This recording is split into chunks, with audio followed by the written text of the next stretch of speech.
L'objectif de cette vidéo est de maîtriser les diagrammes comme on les voit en statistique, c'est-à-dire les graphiques pour faire parler les nombres. Mais c'est pas ça le plus important. Le plus important, l'exercice que tu auras à la fin de la vidéo, ce sera à toi de jouer. Parce que moi, je te fais comprendre. Mais c'est à toi de t'entraîner pour devenir solide. Donc les graphiques, c'est une arme supplémentaire dont on dispose dans le monde des statistiques pour illustrer nos données. Et il existe plusieurs diagrammes. Nous, on va en voir deux, et c'est les plus importants. Le premier, le diagramme en bâton, tu vois juste quand ça monte tout droit. Donc, on va en faire l'étude là. Et dans un second temps, on va regarder celui qui fait le plus peur un peu aux élèves, c'est le diagramme circulaire, la boîte à camembert. Parce qu'elle fait appel à des calculs d'angle pour voir quelle partie a chaque élément. Donc, on le voit juste après. Donc, tout de suite, regarde, on va mettre un premier graphique qui est donc un diagramme en bâton, parce que ça monte tel des bâtons, et qui représente les notes obtenues par une classe, donc par des élèves, à un certain contrôle.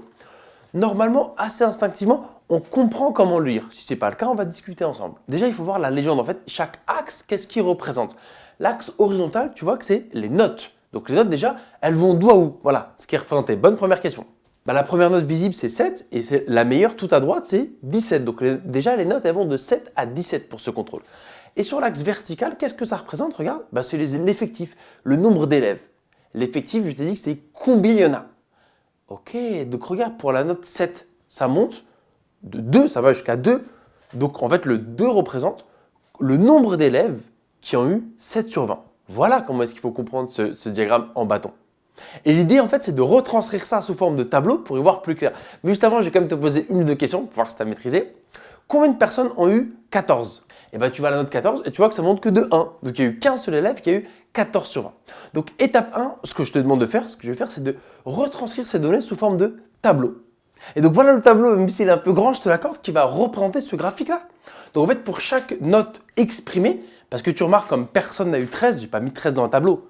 Sinon, j'aurais mis quel effectif? Si j'avais mis 13 ici, l'effectif, c'est 0. Aucun élève n'a eu 13. D'accord? Donc là, c'est un tableau basique. Ici, les notes, et ici, l'effectif, c'est-à-dire combien il y en a. Donc, on peut le compléter ensemble. Ici, c'est combien? On l'a dit tout à l'heure, c'était 2. 2 élèves ont eu 7. Combien d'élèves ont eu 8? Tu vois? 4. Un seul a eu 9. Combien a eu 10? Regarde, il y en a 3. Voilà comment est-ce qu'on complète le tableau. Ensuite, 5 élèves ont eu 11 sur 20. 4 élèves ont eu 12. 1, on l'a dit tout à l'heure. 3 élèves ont eu 15 et 1. Un seul élève a eu 16, un seul élève a eu 17, comme tu peux le voir sur le diagramme en bâton. Même s'il est un peu imposant, en fait, tableau, normalement, on est de nouveau sur un truc où on est à l'aise. Parce que le graphique, oui, il n'est pas très compliqué, mais on en a moins vu que des tableaux, normalement. Donc là, ok, c'est bon, je maîtrise. Je peux facilement les calculer. Quoi, par exemple? L'effectif total, il n'y est pas. Il n'est pas donné. Donc l'effectif total, d'ailleurs, il faudrait additionner tout le monde. 6, là, on est à 4, donc ça fait 10, 15, 19, 20, 25. Donc déjà, grand N, qu'on appellerait l'effectif total, c'est 25. Donc il est à 25 élèves dans cette classe. Et qu'est-ce qu'on pourrait calculer par exemple? Les fréquences, la fréquence en pourcentage. Et tu m'accorderas que c'est bien plus simple de le calculer sur ce tableau-là. On pourrait mettre tout de suite toutes les fréquences plutôt qu'à partir du graphique. Petit bonus, alors c'est combien la fréquence pour cette valeur-là? Des personnes qui ont eu 10. Petit bonus de la vidéo. La fréquence, c'est effectif sur effectif total fois 100. Combien de personnes ont eu 10? 3. Combien de personnes en tout? 25. Fois 100 parce qu'on t'a demandé en pourcentage. Ça, c'est le calcul qui te donne la fréquence pour cette valeur-là. 3 sur 25 fois 100, on a de la chance, ça tombe pile, ça fait 12. Qu'est-ce que ça veut dire? En fait, 12% des élèves ont eu 10 sur 20. Voilà. Donc pour que la vidéo soit complète et faire écho aux autres notions. Donc ça permet de calculer les fréquences plutôt rapidement. Deuxièmement, si on t'avait demandé la moyenne, pareil, je pense que la moyenne, c'est un peu plus simple à calculer à partir de ce tableau-là. Comment on ferait d'ailleurs? Juste je te le dis, mais je ne décris pas. La moyenne, c'est en fait à chaque fois, tu dois multiplier l'effectif par la valeur. Donc tu fais ça fois ça, plus ça fois ça, plus ça fois ça, etc. divisé par l'effectif total. Donc c'est un gros calcul bien embêtant.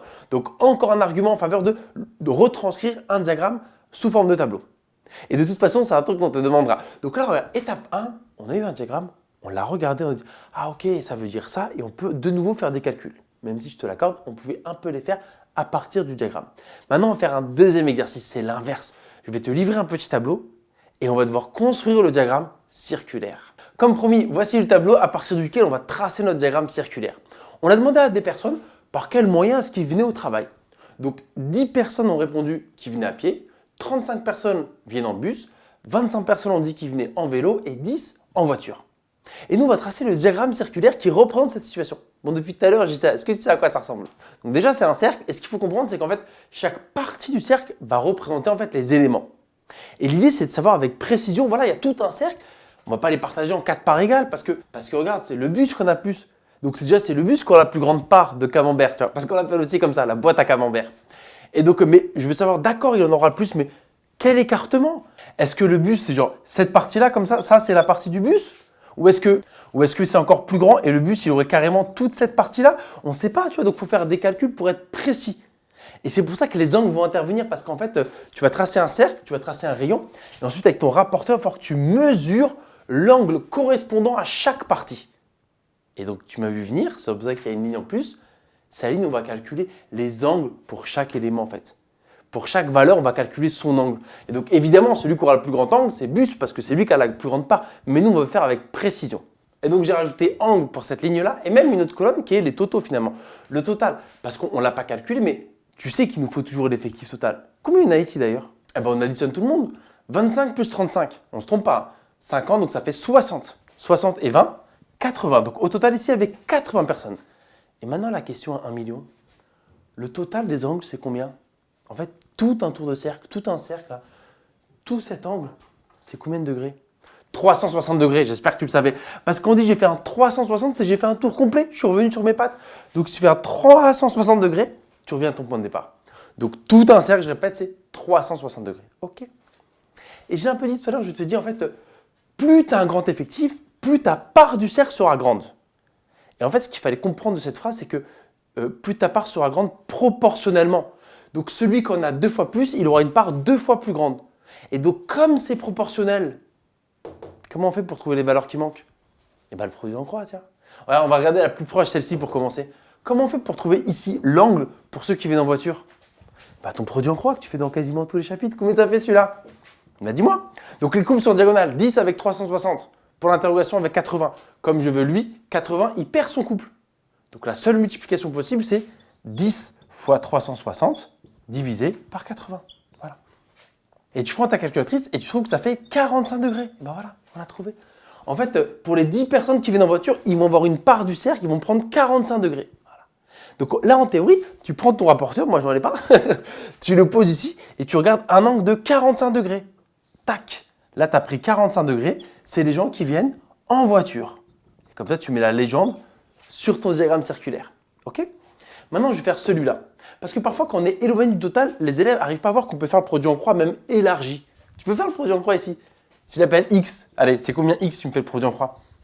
Bah c'est pareil, sauf que c'est un peu plus loin, tu vois. Je veux x, les courbes c'est en diagonale, donc ne te trompe pas. 35 avec 360 et x avec 80. Parce qu'il n'y avait pas d'ordre, à pied, en bus, à vélo. Tu sais, cette colonne, je peux l'attraper et la mettre à côté, tu vois. Si c'est plus simple pour tes yeux, d'accord, mais il faut que tu arrives à faire abstraction de cette partie-là et te dire, ah bah oui, c'est juste ça fois ça, divisé par 80. Donc 35 fois 360 divisé par 80. Calculatrice, et on trouve, ça fait 157,5 degrés. Voilà. Voilà ce que vaut l'angle de la partie de ceux qui viennent en bus.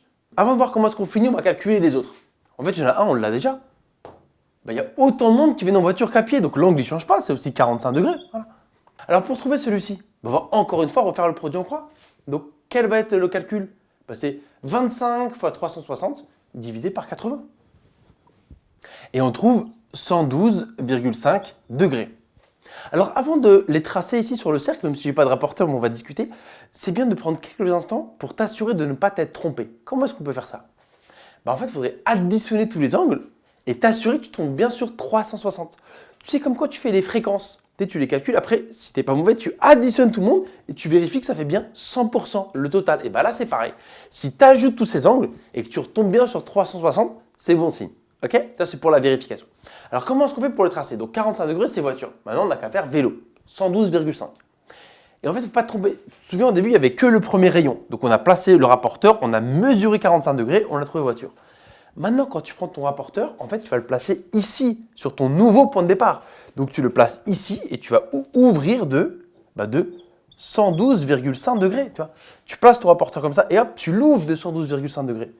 Donc, je sais pas, ça va arriver à peu près par là. J'ai fait au hasard. Ensuite, tu te mets ici, tu te places là. C'est le nouveau point de départ et tu vas ouvrir de 157 degrés. Donc, tu te places là, tu ouvres, je sais pas, ça arrive à peu près par là.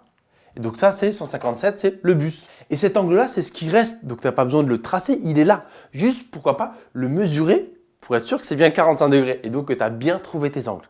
D'accord? Donc, diagramme circulaire, en fait, c'est en deux temps. Il y a être capable de retrouver ce tableau-là, de calculer les angles correspondants pour chaque valeur. C'est le savoir le plus important. Et ensuite, de le tracer.